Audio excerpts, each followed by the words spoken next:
Hello, and welcome to the Integrity365 Financial Insights Podcast. Today, we're going to be discussing the upcoming changes to business property relief and agricultural property relief, including the newly announced cap increase. My name is Sophie Haslehurst, a Chartered Financial Planner at Integrity365, and today I'm delighted to be joined by my colleague Nicola Glass. Hi, Nicola, how are you? Hi, I'm well. Thank you, Sophie. How are you doing? I'm good, I'm good. As we sort of broke off for Christmas, there were some big changes sort of sneaked through by Parliament just before they closed down. So I thought it'd be a really great chance for us to have a chat about them today. Absolutely, thank you. No, it's really important. It was just such an odd day to announce it, 23rd of December. Everyone was getting ready for Christmas. But it was a really pleasant surprise. I'm sure you feel exactly the same for your business owner clients. So just to update everyone on the key announcement, essentially, you may recall in the autumn 2024 budget, they had capped the agriculture property relief and business property relief to a total of 1 million for sort of full fat relief, if you like. They've now announced that that allowance will actually increase to 2.5 million per person. So this is going to allow business owners, farmers to pass down a larger part of their estate with full inheritance tax qualification. Yeah. And it's the fact that they have sort of still brought in a discount. So anything above that amount, we still get the 50% discount as well, don't we? So it's at 20% rather than 40. Correct. And there's no cap to that. So that's sort of, as you say, 50% relief on the current rate of inheritance tax will still apply to anything over that sort of stated threshold. And as a reminder, it's not actually come in yet. So that will be April 2026. I know we're not that far away now, but it'll be April 2026 that that applies from. And of course, the allowances previously as well, that was only, you couldn't pass it between spouses. Yeah. So one of the campaigns that have been going on and the lobbying been going on was to push to allow that to essentially be transferable between either a civil partnership or a marriage.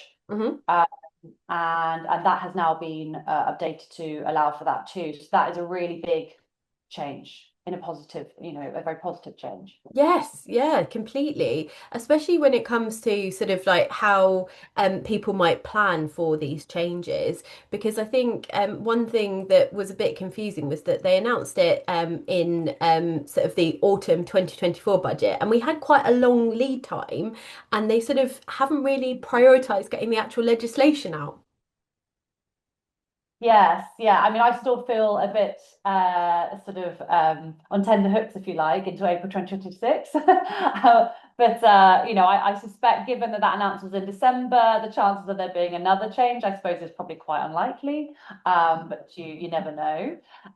It's probably also worth noting, actually, for those doing trust planning, that that 2.5 million allowance will apply to trusts as well. All trusts sort of created by the same settler after the 30th of October 2024 will have that sort of allowance to share. So same sort of concept as when they announced it in the budget, just with the higher allowance. Yeah, because if you have an existing trust, you can still set up a new one with with an additional allowance, can't you? Yeah, you can go up to 2.5 million sort of in Yeah. total if you're wanting the APR BPR qualification. Yeah.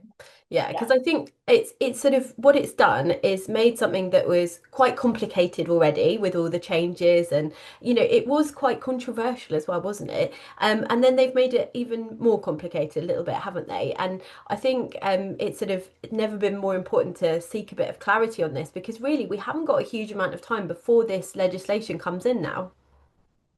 Yeah, absolutely. And I suppose really that brings us quite nicely on to what it means for our clients. Mm. I know, Sophie, you've got quite a lot of business owner clients. Do you want to tell us a little bit about what you think you might uh, sort of address with those individuals and sort of how this might change things for them?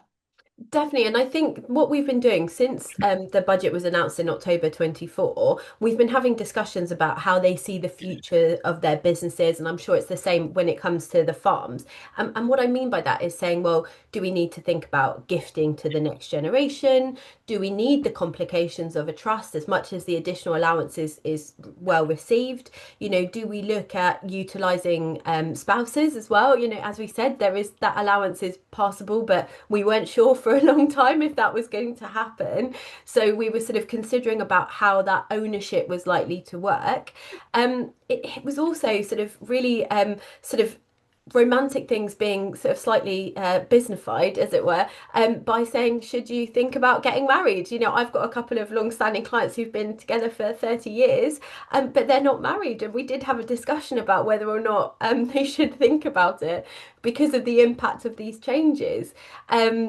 Not very romantic, really, is it? But never mind. Honestly, I've had the same conversation. So whether it be marriage or civil partnership, and we've also done calculations as well, sort of to prove one way or the other.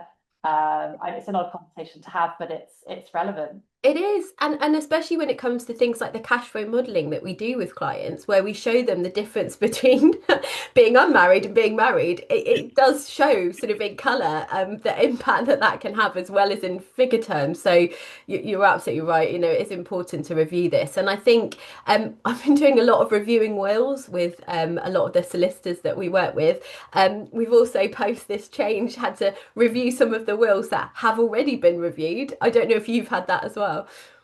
Yeah, absolutely. I've been saying to clients to, ensure they looked at using that 1 million allowance pre-April 2026. So by reviewing their will. So there's certainly people I know that have gone out and done that, which is really proactive and brilliant. But now it might need to be adjusted to that higher band. Again, at least it's a push in the right direction, but it's, I suspect, very frustrating for many people that have started their planning already. I know there's quite a few I know that were holding out. But there'll certainly be some caught by that change so late in the term.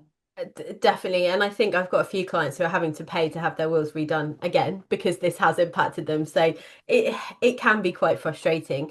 And I think the other thing that they've spent a lot of money on when it comes to having some legal support on is sort of reviewing their partnership and shareholder agreements as well. I think that's really important because where we've got changes of ownership and sort of different shareholders potentially, especially where you're gifting to that next generation, you need to make sure that all of the sort of the actual formal arrangements are also up to date and reflect the change in ownership. Absolutely, I've had a very similar conversation. So yeah, thank you for highlighting that. I suppose in one sense, solicitors will be even busier again, hoping with all these adjustments.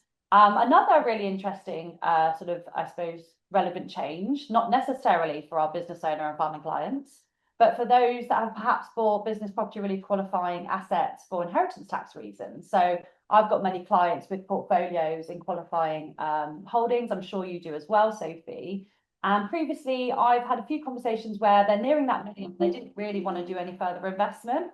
Well, now we've got a slightly higher allowance. I suspect actually for some of those people, they may consider doing some top ups, when those sort of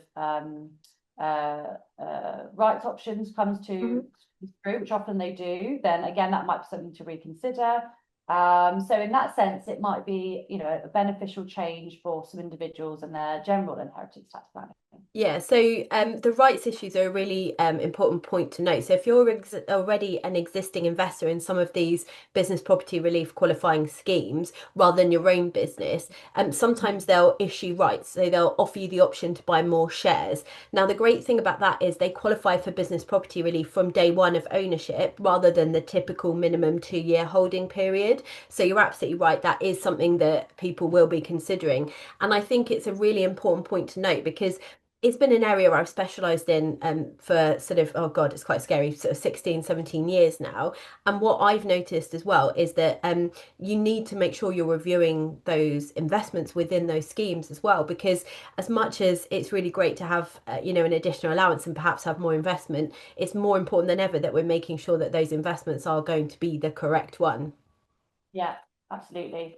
There's been a lot of change in that, isn't it, the last few years. Yeah. So I suppose that's the overarching message of today, isn't it? Really, it's to relook, review at what you've got in place already and what might need changing. Whether some of your objectives or your plans from a succession perspective have changed, Hmm. It's quite a big increase in the allowance. So for some people, this, really might be such a shift Yeah. that they suddenly are within all the allowances and they perhaps didn't need to do the gifts they'd intended on doing, Yeah. or any of the changes they'd perhaps planned for. So it really is quite a large shift. Yeah. From the sort of farming perspective, I'd probably say that actually this is going to take out one of the biggest concerns that sort of the lobbying was around, was the fact that it was, it was said not to hit small family farms, but unfortunately, it was.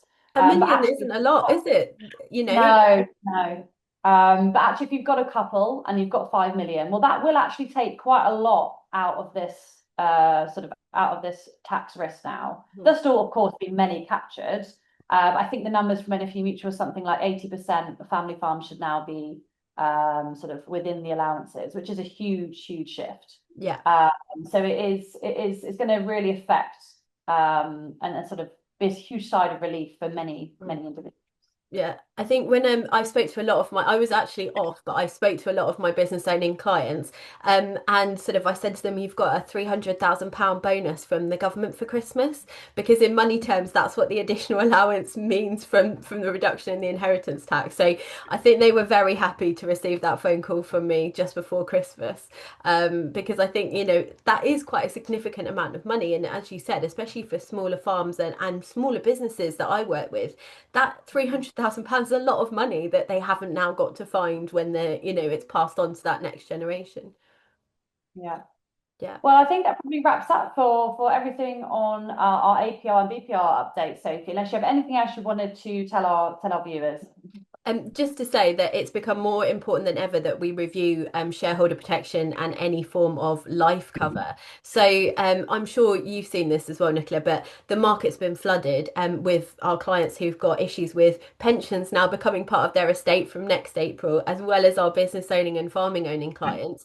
So it's become more important than ever that we review the protection policies that are in place. And especially if we're updating sort of the shareholder agreements, we need to be reviewing any cross option arrangements as well as their shareholder protection to make sure that there is that life cover there if anything did happen to be able to fund that purchase of the shares.